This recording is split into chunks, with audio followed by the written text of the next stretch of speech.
attention, y'all boys better listen to all of these words. Y'all better get right with our father, she gon' die with the rest of the herd. It don't matter if you come from the street or you stay in the country or born in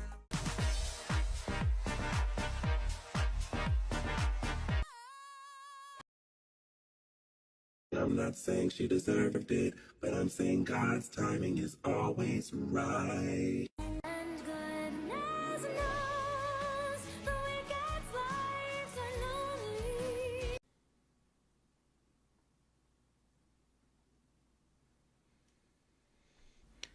There's just certain things that happen and you truly don't even know what to do with yourself after it. And unfortunately, September 10th, 2025 is just one of those times. It's one of those moments in history. This senseless, godless, disgusting act of more liberal violence. Every single bad thing that has happened at the expense of an innocent person in the last Lord knows how long has been done by a liberal. It's been done by a Democrat. It's been done by somebody that falls into the camp of identity politics. Liberalism is a death cult. Liberalism is a cancer, and it is an enemy of the United States of America. It's an enemy of our citizens. It's an enemy of our sanctity. It's an enemy of our identity. It's an enemy of our sovereignty. Liberalism is import the third world, cut off little boys' penises, and as soon as someone disagrees with you, attack them, brutalize them, shoot them.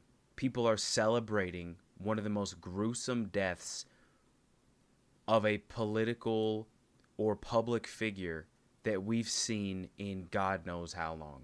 Charlie Kirk is a warrior for Christ. Charlie Kirk is a warrior for the kingdom of heaven. He was a trailblazer who began one of the most important movements in modern history. He was instrumental in getting Trump elected. He was instrumental in not only bringing people to the foot of the cross, but showing young college students that the things that they were being force-fed in their institutions was a lie. It was brainwashing. It was control. And they took this man's life for what? Because you can't beat him in a debate? Because you don't like what he stands for? Because he's saying the truth? This isn't going to shut people up. This is going to radicalize the right in a way that you people have never even fathomed. You think we're going to roll over and be scared? Absolutely not. Not a chance. We are about to be the most loud, annoying, oppressive mouthpieces. Each and every last one of us are about to take a megaphone to this country. We're not afraid of you people. You people don't intimidate us.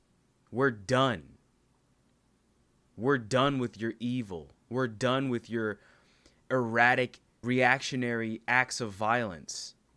The left is disgusting. You hate America. You hate Americans. There's nothing empathetic about your disgusting, satanic movement. You people are evil. You people are disgusting. You're nasty. You're vindictive. You're vile. The left has brought nothing but pain and suffering and agony and anguish. The Democrat movement is retarded. We're so done. You guys thought that this was the nail in the coffin? Really? Celebrating this man's death. He's a father and an employer and a husband. As much as I can't stand certain people on the left, I would not only never advocate for violence against them, I would also never celebrate it if it happened. This isn't about politics anymore. This isn't about disagreements. This is about good and evil. This is about right and wrong. And I am so angry at myself that I allowed the Groypers and Nick Fuentes and his stupid, retarded movement to make me think that Charlie Kirk wasn't trustworthy, that he wasn't somebody that should be taken seriously. I'm so grateful to God I was able to undo those things and retract those statements. And God knows if he was able to see it. I hope he was. Rest in glory, Charlie Kirk. You fulfilled your mission. You answered the call. When he took his last breath, I absolutely believe that he was told, "Well done, thou good and faithful servant." You defended Israel. You stood up for the nation, no matter how much slander you got, no matter how much hatred, no matter how many dissenters. You were steadfast. You were obedient. You were blessed. And I hope in some way, form, or fashion down the line, I am able to carry on the legacy. I am able to be a mouthpiece for righteousness and goodness and godliness. You were a trailblazer, Charlie. You were fearless. I know your family is so proud of you, for one.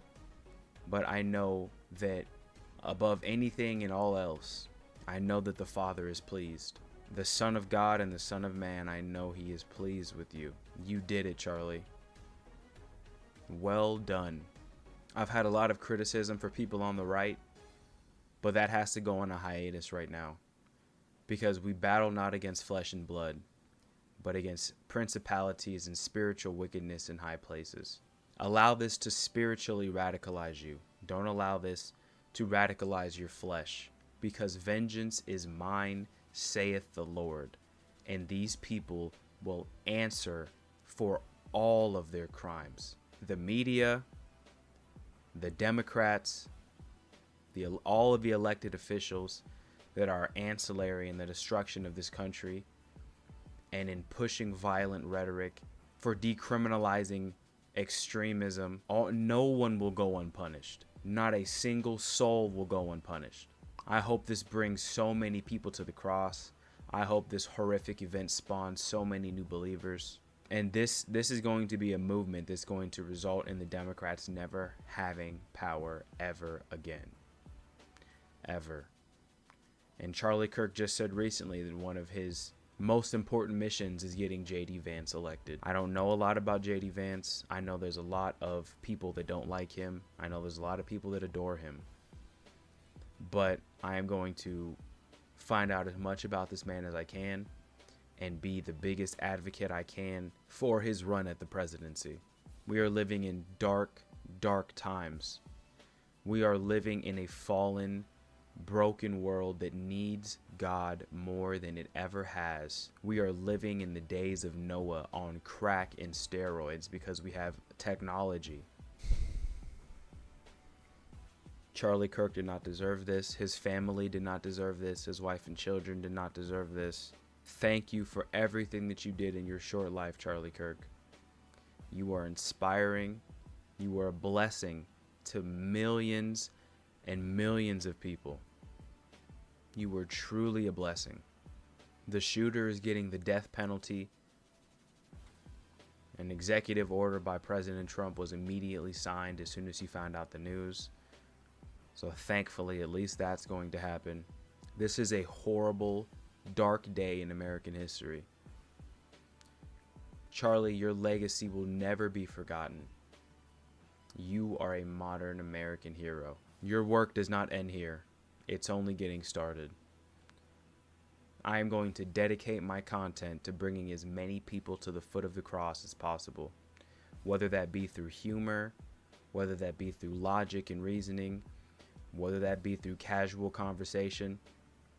I'm so glad I was able to get the guilt off of my chest while this man still had breath in his lungs. I don't know if he was able to see it. I hope he was.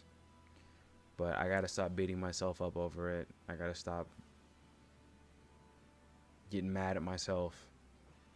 This is a dark day, but don't let it only be negative. The ripple effects this is going to have, the amount of people this is going to wake up, as hard and as difficult as it may be to rationalize that right now, I think the downstream effects of this horrific tragedy is going to be an explosion of people opening up their mouths and using their voices, being blessed with spiritual discernment, The echo chambers the left inoculates itself into, the strongholds of that are being torn down.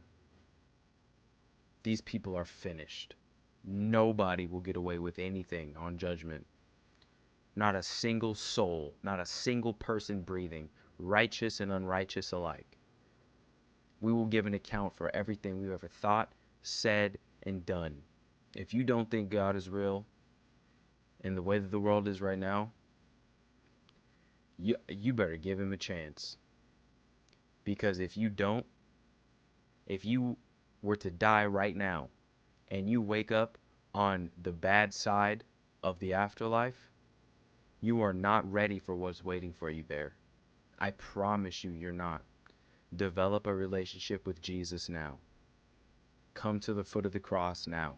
Repent now. Give your life to Jesus now. Because we are running out of time. And it's getting closer and closer to the end of days. Each and every single day. This is not a pleasant day, man. This is devastating. Liberalism is cancer. Liberalism brings death and destruction in its wake. Liberalism must be purged from America. It must be purged from the hearts and minds of man. We have so much work to do. Jesus, please. Please come soon.